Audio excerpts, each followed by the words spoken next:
أعوذ بالله من الشيطان الرجيم بسم الله الرحمن الرحيم আসসালামু আলাইকুম রহমতুল্লাহি ওয়া বারাকাতুহু। প্রিয় মুসলিম ভাইয়েরা, আজকে আমি আপনাদের সামনে ইসলামের ভিতরে যে বৈষম্য ঢুকছে, এই বৈষম্য দূর করার লক্ষ্যে আপনাদের সামনে কিছু কথা বলবো। আমরা দেখতেছি বর্তমান সমাজে সবচেয়ে বেশি বৈষম্য ইসলামের ভিতরে ঢুকছে। হাদিস, ইজমা, কিয়াস, ফেকা এই সব কিছু নিয়ে ইসলামের ভিতরে বিরাট দ্বন্দ্ব ঢুকছে। একজনে বলছে জায়েজ, আরেকজনে বলছে জায়েজ না। এক আলিম আরেক আলিমকে বলছে কাফের। এই সমস্ত দ্বন্দ্ব ইসলামের ভিতরে ঢুকছে, আমরা লক্ষ্য করতে পারছি।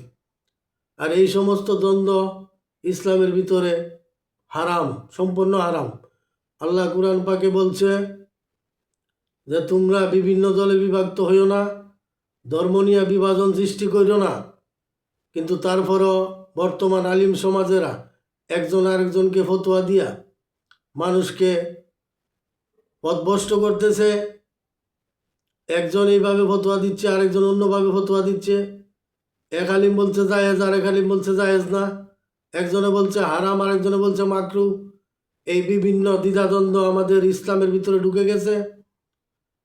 আহলে হাদিসের ফতোয়া অনুযায়ী কমি অঙ্গনের সমস্ত আমল আখলাক বেদাত, আর কমি অঙ্গনের ফতোয়া অনুযায়ী আহলে হাদিসের সমস্ত আমল আখলাক বেদাত। এখন কিছু মানুষ বলতেছেন এইটাও সহি হাদিসে আছে, ওইটাও সহি হাদিসে আছে। না, এইসব আমরা শুনতে চাই না। নবীজি এক মুখে দুই কথা বলতে পারে নাই। যেটা সহি এটা নবীজি সহি বলছে, যেটা বাদ বেদাত এটাকে বেদাত বলছে। অথচ আপনারা এই দ্বিধাদ্বন্দ্বের মধ্যে পড়ে আছেন এবং আপনাদের কোনো ক্ষতি হচ্ছে না। সাধারণ মানুষ যারা, তাদের ক্ষতি হচ্ছে। মানুষের ইমান আকীদা নষ্ট হয়ে যাচ্ছে দিন দিন। এই জন্যে আমাদের বর্তমানে সামনে ইলেকশন। আল্লাহ যাকে নির্বাচিত করবেন তিনি নির্বাচিত হবেন। বাংলাদেশ বিএনপি জাতীয়তাবাদীর তারেক নায়ক তারেক রহমানের কাছে আমার আবেদন, এবং বাংলাদেশ জামাতে ইসলামের আমির ডক্টর শফিকুর রহমানের কাছে আমার আবেদন, আপনাদের কাছে আমার অনুরোধ, এই বিভাজন আপনারা বন্ধ করবেন। এই ইসলামের ভিতরে যে বৈষম্য ঢুকছে, সবচেয়ে বেশি বৈষম্য ইসলামের ভিতরে ঢুকে আছে। আপনাদের কাছে অনুরোধ, আপনারা এই বিভাজন দূর করবেন। দেশনায়ক তারেক রহমানের কাছে আমার আহ্বান, বিনতিভাবে অনুরোধ করে বলছি, এবং জামাতের আমিরের কাছে বিনতিভাবে অনুরোধ করছি। হয়তো আপনারা কেউ সরকার গঠন করবেন, কেউ বিরোধী দলে থাকবেন, অন্য অন্য সুন্নি জামাতের সাথে থাকবে। আপনাদের সবার কাছে, যারাই সংসদে যাবেন, প্রত্যেকের কাছে আমার আবেদন, অনুরোধ, বিশেষ করে যেই ধর্ম মন্ত্রণালয় গঠন করবেন, যিনি ধর্মমন্ত্রী হবেন, এই ধর্মমন্ত্রীর দায়িত্ব হবে ইসলামের ভিতরে যত দ্বন্দ্ব আছে, ইসলামের ভিতরে যত ভেজাল আছে, ইসলামের ভিতরে যত বৈষম্য আছে, ওনার দায়িত্ব হবে এগুলা দূর করার। একজন ধর্মমন্ত্রী বুঝতে হবে যে উনি কোনো সরকারের মন্ত্রী না, উনি কারো মন্ত্রী না, উনি হবেন ধর্মের মন্ত্রী। আমরা বিগত সরকারের আমলে দেখছি যত ধর্মমন্ত্রী হয়েছে সরকারের পাও ছাড়ছে, সরকারের কথা অনুযায়ী চলছে। তাই আমি এক অদম নালায়, এক গুণাগার মূর্খ, আধ্যাত্মিক জ্ঞানের অধিকারী। ইনশাল্লাহ আল্লাহ আমাকে আধ্যাত্মিক জ্ঞান দিয়েছে, সেই জ্ঞান দিয়ে কথা বলি। ভাইয়েরা আমার কথা মনোযোগ সহকারে শুনবেন এবং কথাগুলি মানুষের কাছে ছড়িয়ে দিবেন। কারণ বর্তমানে সবচেয়ে বেশি বিশ্বে, বাংলাদেশ বলেন, বিশ্বের মধ্যে বলেন, সবচেয়ে বেশি দ্বিধাদ্বন্দ্ব শুধু এই ধর্ম নিয়ে। এই ধর্মের মধ্যে অনেক আকীদা ঢুকছে বাতিল। ইসলামের ঘরে শত্রু, বাইরে শত্রু, চতুর্দিকে শত্রু। এই হাদিসের ভিতরে ষড়যন্ত্র করে অন্য অন্য ধর্মের লোকেরা জাল কথা ঢুকাই দিছে। অনেকে বুঝতে পারেন, অনেকে বুঝতে পারেন না। তাই আমার বিশেষভাবে অনুরোধ জামাতের আমিরের কাছে এবং বিএনপির তারেক নায়ক, আমাদের বাংলাদেশের একজন হইতে পারে আল্লাহর দয়ায় উনি ক্ষমতা যাইতে পারে। আপনাদের কাছে অনুরোধ, জামাত এবং বিএনপি হয়তো একজন বিরোধী দল হবেন, আরেকজন সরকার গঠন করবেন। আপনাদের কাছে অনুরোধ, যেই ধর্মমন্ত্রী হবে এই ধর্মমন্ত্রী যেন কোনো দলের না হয়, না লামাজাবি, না কমি অঙ্গনের, না হেফাজতের, কোনো দলের হতে পারবে না। আমার পরিষ্কার কথা, উনি নিরপেক্ষ থাকবে, নির্দলীয় হবে এবং কোরআনের আইন উনি প্রতিষ্ঠিত করবে। আমার পরিষ্কার কথা, সমাজ চলবে ইসলামী আইনে, রাষ্ট্র চলবে রাষ্ট্রীয় আইনে। আবারও বলছি, সমাজ চলবে ইসলামী আইনে, রাষ্ট্র চলবে রাষ্ট্রীয় আইনে। যখন সমাজে কোরআনের আইন প্রতিষ্ঠিত হবে, ঘরে ঘরে কোরআনের আলো চলে যাবে, তখন এমনিতেই রাষ্ট্র ইসলামী হয়ে যাবে। জোর করে ক্ষমতায় যাওয়ার চেষ্টা করবেন না। ক্ষমতা দেওয়া এবং নেওয়ার মালিক আল্লাহ সুবহানাহু ওয়া তাআলা। সবাই আল্লাহর উপর বিশ্বাস রাখেন এবং যার যার সাধ্যমতো প্রচারণা চালান। বিএনপি জামাতের কাছে আমার আহ্বান, আপনারা বড় দুইটি দল, কারো সাথে কেউ ঝগড়া করবেন না। আপনারা যদি ঝগড়া করেন আমাদের জনগণের ক্ষতি হবে, জনগণ অশান্তিতে পড়বে। তাই আপনাদের কাছে বিনতি অনুরোধ, যিনি ধর্মমন্ত্রী হবেন উনি চার তরিকার উপর জ্ঞান থাকতে হবে এবং উনি মারিফতের উপরে জ্ঞান থাকতে হবে এবং শরীয়তের উপরে জ্ঞান থাকতে হবে এবং উনি শুধু ধর্ম নিয়ে কাজ করবেন। একজন ধর্মমন্ত্রী আর কোনো কাজ থাকতে পারে না। উনি ধর্ম নিয়ে সব কিছু করবেন, ধর্মের ভিতরে কোনটা বাতিল, কোনটা ভালো, কোনটা মন্দ, এগুলা বিচার করবেন।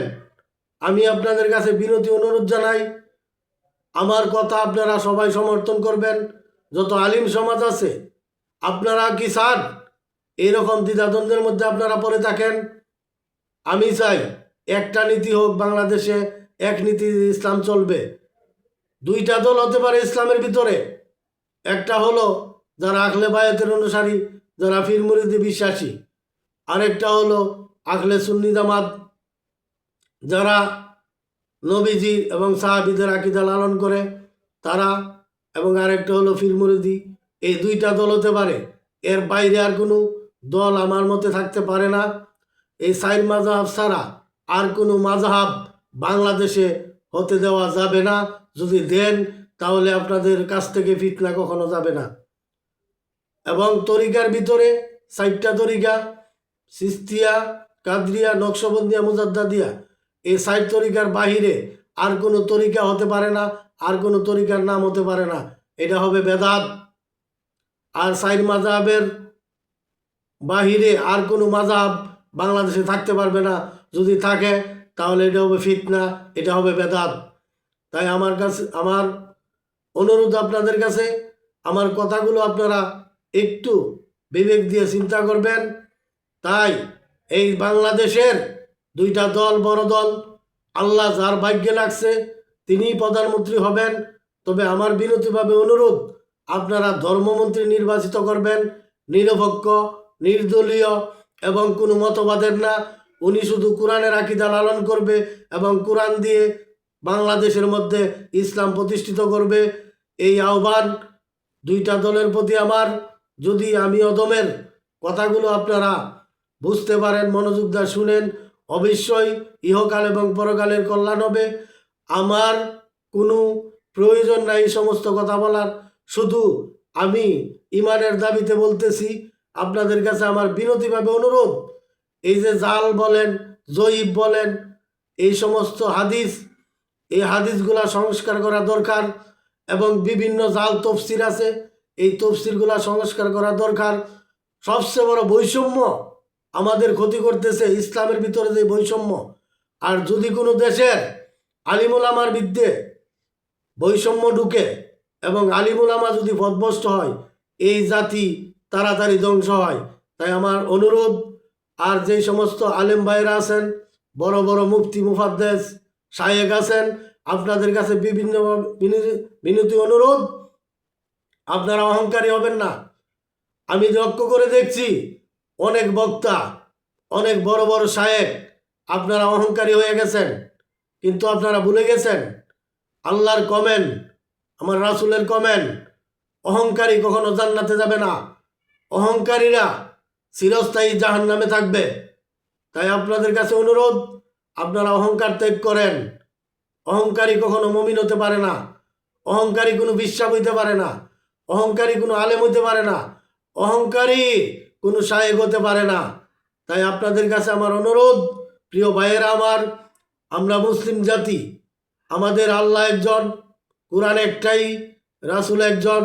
আমরা এই রাসূলের অনুসরণ করব এবং সাহাবীদের ভালোবাসবো, অলিয়া উলিয়াদের ভালোবাসবো, এই আমাদের আকীদা।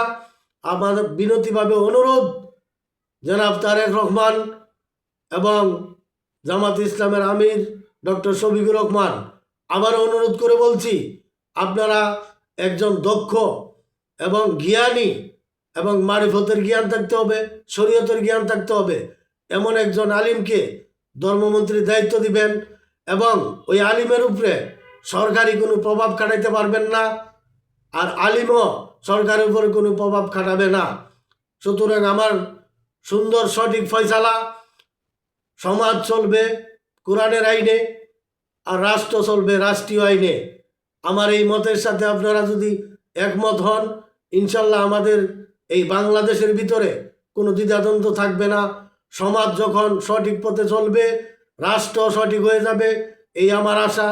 আল্লাহ পাক রব্বুল আলামিনের কাছে আমার করজোরে মিনতি, আল্লাহ যেন আমাদেরকে সঠিক বুঝ দান করেন। ওয়া আখিরি দাওয়ানা আলহামদুলিল্লাহি রাব্বিল আলামিন। আসসালামু আলাইকুম ওয়া রাহমাতুল্লাহি ওয়া বারাকাতুহু।